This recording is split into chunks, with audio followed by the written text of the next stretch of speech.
নিরাপত্তা বাহিনী ও নাগরিকদের জন্য গত এক দশকের মধ্যে 2024 সাল পাকিস্তানের জন্য সবচেয়ে প্রাণঘাতী বছর। দেশটিতে এবছর 444টি সন্ত্রাসী হামলার ঘটনা ঘটেছে। এতে দেশটির নিরাপত্তা বাহিনীর অন্তত 685 জন সদস্য নিহত হয়েছেন। মঙ্গলবার পাকিস্তানের প্রভাবশালী পত্রিকা ডনের এক প্রতিবেদনে এই তথ্য জানানো হয়েছে।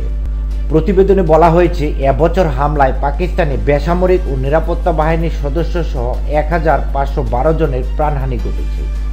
এটি গত এক দশকের মধ্যে দেশটিতে সর্বোচ্চ। প্রতিদিন দেশটিতে অন্তত 9 জন নিহত হয়েছেন। সবচেয়ে বেশি প্রাণহানি ঘটেছে নভেম্বর মাসে। পাকিস্তানের খাইবার পাখতুনখোয়ায় বেশি হামলা ও সংঘাতের ঘটনা ঘটেছে।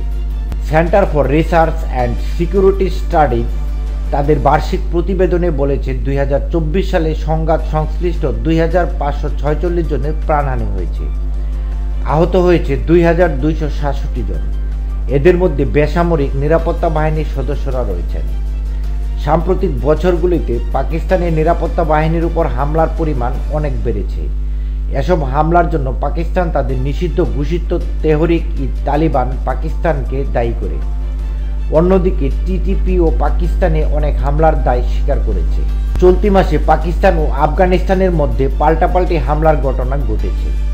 এ নিয়ে দেশ দুটির মধ্যে চরম উত্তেজনা বিরাজ করছে। বিশেষ করে দেশ দুইটির মধ্যে সীমান্তবর্তী অঞ্চলে উত্তেজনা তুঙ্গে। আফগানিস্তান পাকিস্তান সীমান্তে ক্রমবর্ধমান উত্তেজনার মধ্যে গত 21 ডিসেম্বর তেহরিক-ই-তালেবান পাকিস্তান হামলায় পাকিস্তানের 16 সেনা নিহত হন। এ ঘটনার জেরে পাকিস্তান বিমান বাহিনী আফগানিস্তানের পাকতিয়া প্রদেশে হামলা চালায়। এতে নারী ও শিশুসহ 46 জন বেসামরিক নাগরিক নিহত হয়েছে বলে দাবি করেছে আফগানিস্তানের তালেবান সরকার। পাল্টা প্রতিক্রিয়া হিসেবে তালেবান বাহিনী সীমান্ত এলাকায় হামলা চালানোর হুমকি দেয়।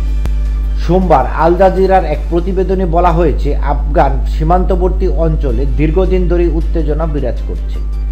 পাকিস্তান অভিযোগ করছে, টিটিপি আফগানিস্তানের সীমান্তে নিরাপদ আশ্রয় গড়ে তুলে পাকিস্তানের ভেতরে ধারাবাহিক হামলা চালিয়ে যাচ্ছে। আফগানিস্তানের তালেবান সরকারও পাল্টা অভিযোগ এনেছে।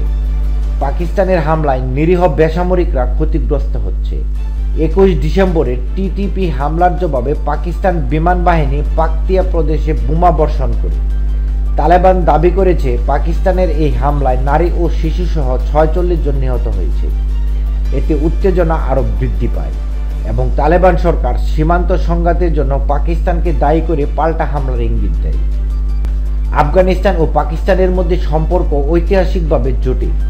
1996 সালে তালেবান ক্ষমতায় আসার সময় পাকিস্তান তাদের অন্যতম সমর্থক ছিল। 9/11 পরবর্তী সময়ে তালেবান নেতারা পাকিস্তানে আশ্রয় নিলেও একই সময়ে টিটিপি নামক সশস্ত্র গোষ্ঠীর উত্থান ঘটে। এই গোষ্ঠী আদর্শিকভাবে আফগান তালেবানের সাথে সংযুক্ত এবং পাকিস্তানের বিরুদ্ধে হামলা চালিয়ে আসছে। 2021 সালে আফগানিস্তানে তালেবানের পুনরুত্থানের পর পাকিস্তান আশা করেছিল তারা টিটিপিকে নিয়ন্ত্রণে আনতে তালেবানের সহায়তা পাবে, কিন্তু বাস্তবতা ভিন্ন। টিটিপির ক্রমাগত হামলা পাকিস্তানের ভেতরে অস্থিরতা তৈরি করছে। পাকিস্তানের সাবেক আফগান রাষ্ট্রদূত আসিফ দুররানি বলেন, তালেবানকে অবশ্যই সিদ্ধান্ত নিতে হবে তারা টিটিপিকে সমর্থন করবে নাকি পাকিস্তানের সঙ্গে সম্পর্ক উন্নত করবে। টিটিপি ও অন্যান্য গোষ্ঠীকে নিয়ন্ত্রণে তালেবান কার্যকর পদক্ষেপ নিতে ব্যর্থ হচ্ছে। সীমান্ত সংঘাত দুই দেশের ভঙ্গুর সম্পর্ককে আরও জটিল করে তুলেছে। ডুরান লাইন ঘিরে দীর্ঘদিনের বিরোধ, আন্তঃসীমান্ত হামলা এবং উভয় দেশের রাজনৈতিক অস্থিরতা ভবিষ্যতে আরও বড় সংঘাতের ইঙ্গিত দিচ্ছে। বিশেষজ্ঞদের মতে, টিটিপিরও মতো সশস্ত্র গোষ্ঠীগুলোর কার্যক্রম বন্ধে তালেবান সহযোগিতার বিষয়টি নির্ধারণ না করলে এই সংকট দীর্ঘস্থায়ী হবে।